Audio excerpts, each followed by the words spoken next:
I'm very interested in leadership and how we're progressing with our ideas of where schools should go right now. For my own district, we have a great deal of initiatives, both from mandated to us as well as our own issues that we own ourselves.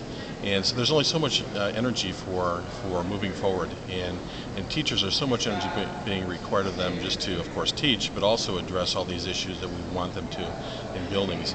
So the question I have is how do we, as we move forward, how do we make sense of all the things that we have to do relative to No Child Left Behind, AYP, RTI, plus building goals, district goals, and individual teacher goals, and how do we support teachers in schools so that we can move forward and use technology in that process. I'm starting to see a lot of pushback in terms of technology, and do we really need to use technology in this plan? There's only so much energy for change in schools.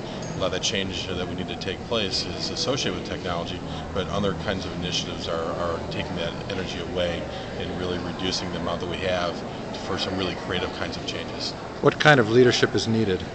Forward-thinking leadership that values the role that technology can play as an instructional tool, the role that policy has to play in providing the kinds of frameworks for effective application of technologies, forward-thinking leadership that addresses curriculum issues associated with changing technologies.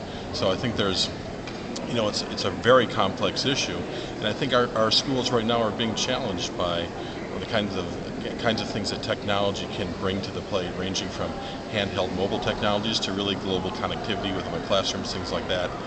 Certainly social media is a big disruptive change for schools, and is really, for me, when I think about that, we're taking a look at having administrators that make policy changes and have to address policy, but perhaps don't understand social media as much as they need to create those policies. So there's a disconnect there, and that's where our kids in our schools need to take advantage and leverage these kinds of tools.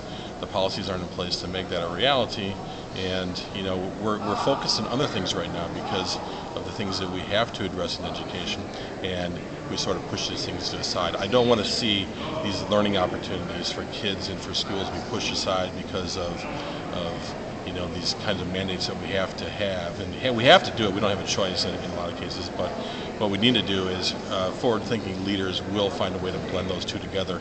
It's a real challenge, and I think schools that can do that effectively can be real lighthouses for the rest of us.